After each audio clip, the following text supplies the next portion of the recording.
Metro City was never a battleground filled simply with fists, steel pipes, and delicious street meat.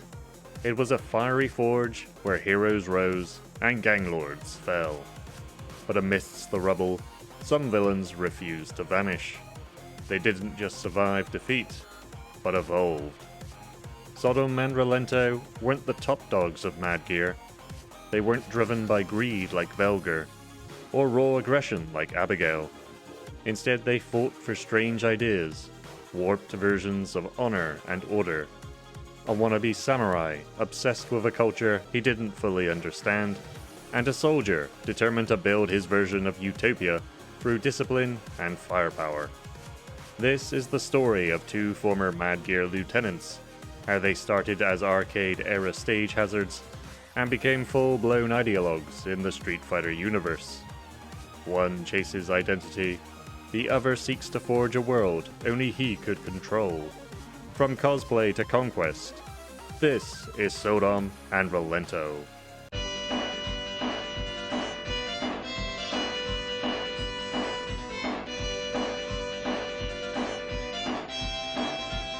Sodom and Rolento were just two lieutenants in the most dangerous gang that Metro City had ever seen, Mad Gear.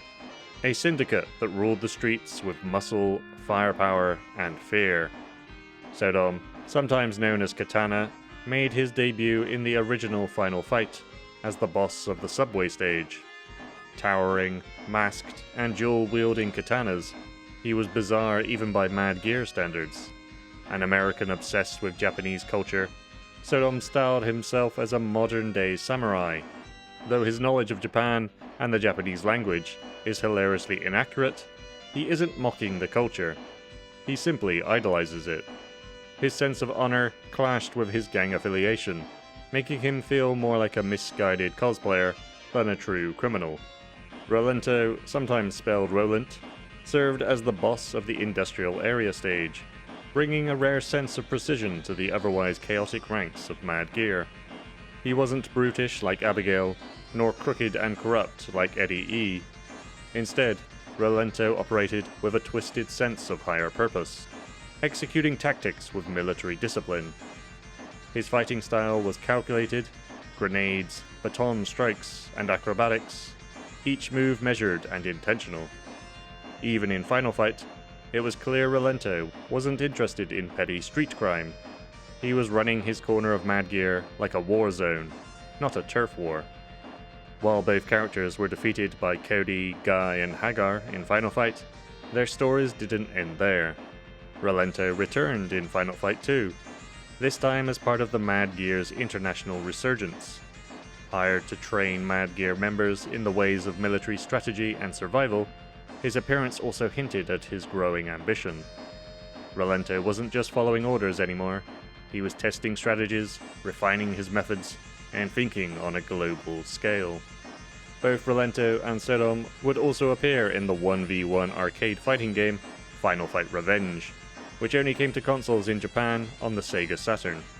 In that game, Rolento seeks to invade Metro City and take revenge on its mayor, Mike Hagar, for toppling Mad Gear.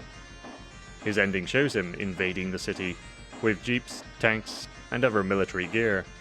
Sodom, on the other hand, wishes to revive Mad Gear, but to infuse it with his own version of the Bushido Code. His ending shows him lounging in a Japanese-style temple that he himself has created, all the while being served sushi burgers. He feels that he still lacks Zen, however, and so states that perhaps he should look towards the east. Where most Mad Gear members faded into obscurity after their defeats, Sodom and Rolento refused to disappear. Their losses became turning points, but their true transformations would begin in the Street Fighter Alpha series.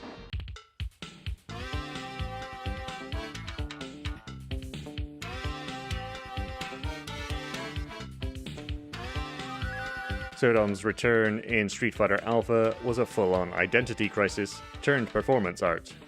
No longer wielding twin katanas, he fights with jite, traditional Japanese weapons once used by the police in Edo-era Japan.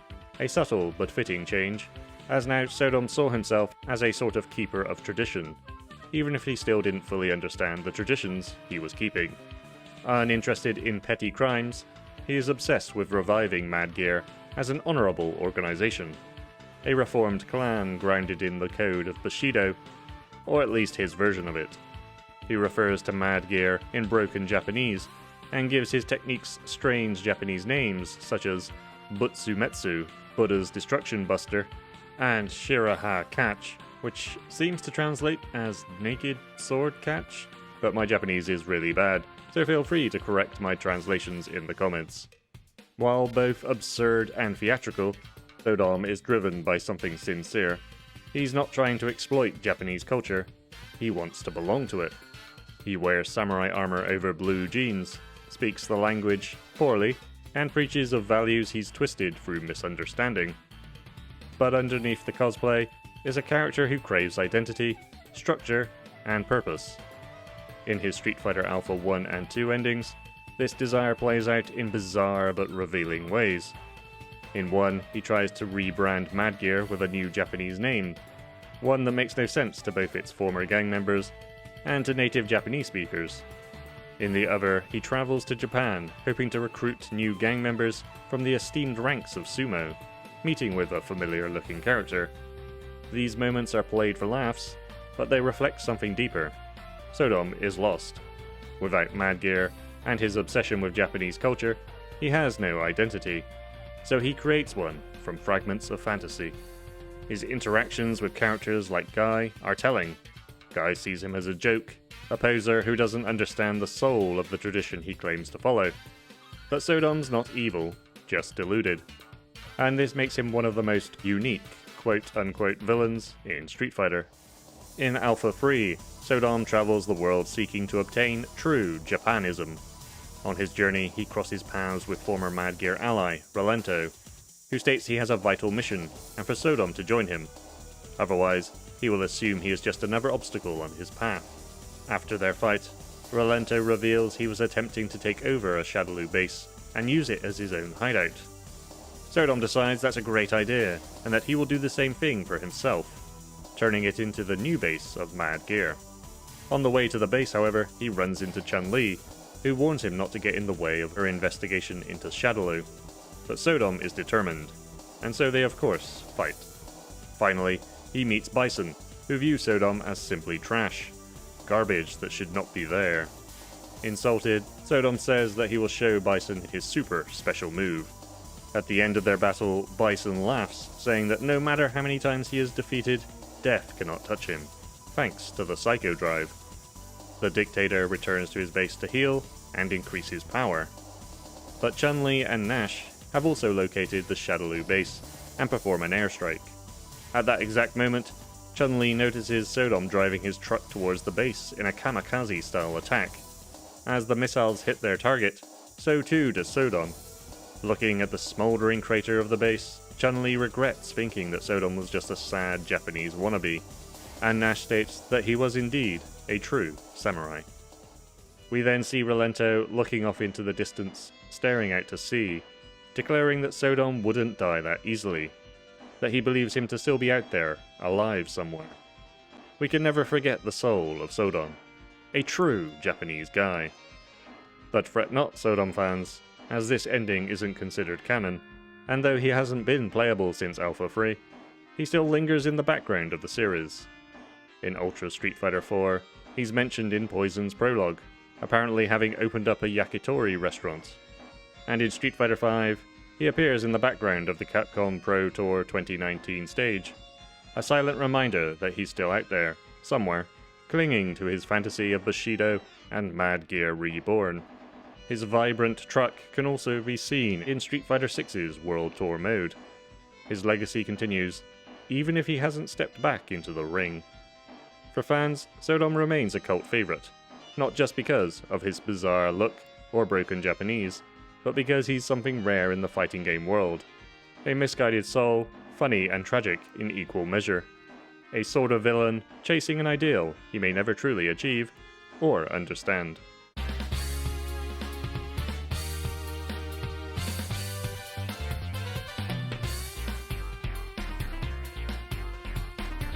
Rolento is obsessive and ideological, and in Street Fighter Alpha 2, he returns as a fully militarized figure.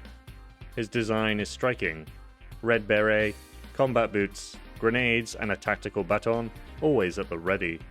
His fighting style reflects his philosophy: unpredictable movement, quick and strategic. He doesn't brawl, he executes a battle plan. But Rolento's real power lies in his mindset. He's no longer fighting for Mad Gear, or even for money. He's fighting to establish a society founded on discipline, surveillance, and strength. In his eyes, freedom leads to chaos, and chaos must be eradicated. His ultimate goal: a utopia ruled by militaristic precision, a world where weakness is unacceptable and obedience is survival. His dialogue and endings throughout the Alpha series emphasize this ideology. In Alpha 2, he has mobilized remnants from the original final fight. Holly Woods and El Gatos hang from the top of the screen and assist him when performing certain supers, and they even cheer for him in victory.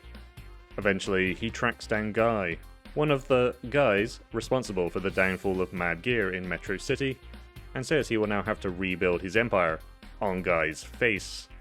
In his ending, he says he'll make soldiers out of the entire country to bring discipline, strength, order, and power.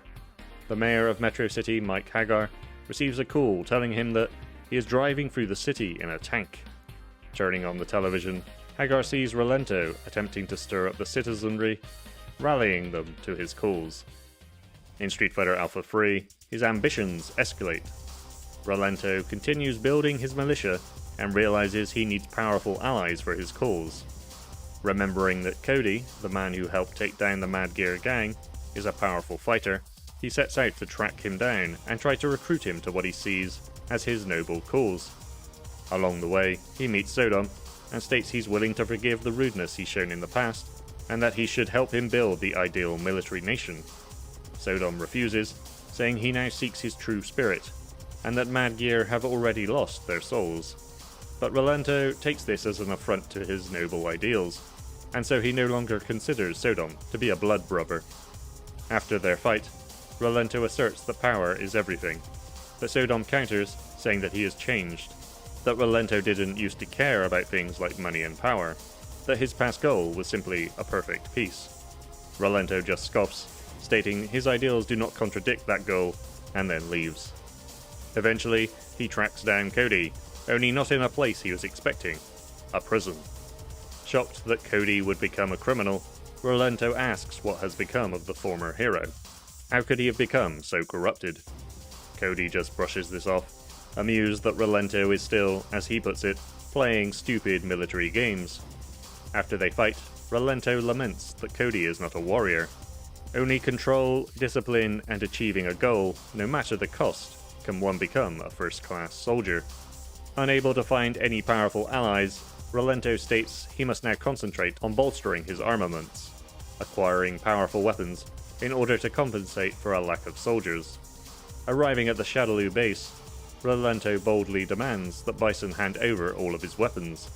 Bison assumes Rolento is referring to the Psycho Drive, and doubts that he has the intelligence to even operate such a device, leaving the boxer Balrog to deal with this nuisance. After Rolento defeats him, he says a boxer could never beat the ultimate strategist, but Bison is left unimpressed, saying he is dreaming if he believes he can leave here alive. Upon beating Bison, Rolento infiltrates the Shadaloo base, and in an act that shows Rolento has principles that back up his ideals, he destroys the Psycho Drive, saying that it is foolish to control a nation through brainwashing. Leaving the base behind, he runs into Sodom, who is driving his tasteful truck nearby. Having seen that Rolento did not take the Psycho Drive, Sodom believes that Rolento's goal of a utopia is still possible. Emboldened by his blood brother's change of heart, Rolento says to follow him into an ideal world of perfect peace. After Alpha, Rolento returned in Ultra Street Fighter 4 with all of his convictions intact, and his toolkit still full of military gear. He now marches forwards towards Utopia, having built a militia, and is on a mission to save the world, demanding only the very best from his soldiers. His intelligence network learns about SIN, Shadaloo's weapons and research division. as well as their testing of a soldier enhancement system at a world fighting tournament. Rolento and his militia set out to acquire the technology for themselves. Entering the tournament, he runs across Cody once again, though oddly not much is said between the two. In his ending, Rolento defeats Seth and seems to be about to make a deal with him. However, it is simply a ruse, and he finishes off the former head of SIN with several grenades. When the dust settles, Rolento orders his men to search the base and strip it of anything useful. Rolento would not return to the roster in Street Fighter V, and in spite of its strong connection to Metro City, hasn't arrived in Street Fighter VI yet either. Many would say he is just as delusional as Sodom, chasing an ideal that is unobtainable. But Rolento's ideal is more dangerous. Foil to Sodom's mostly comedic character, Rolento is willing to use extreme violence. He believes discipline is salvation, and this, combined with his military knowledge, makes him one of Street Fighter's more chilling antagonists.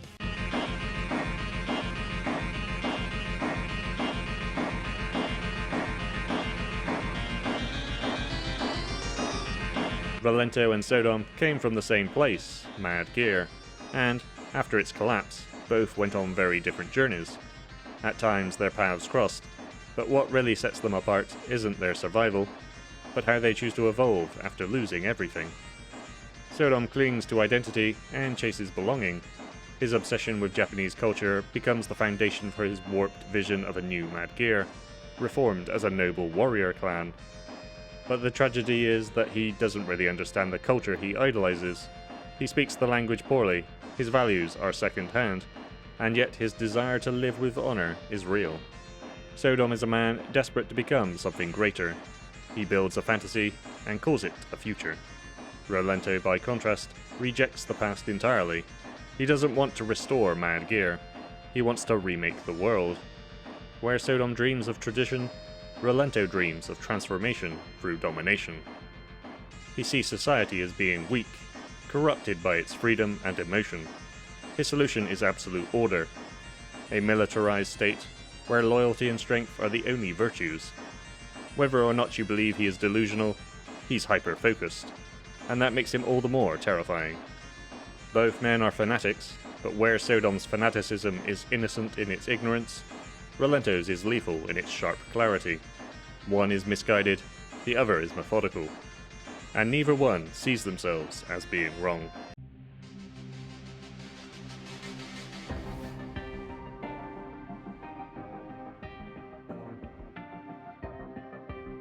Neither character is driven by something as trivial as greed.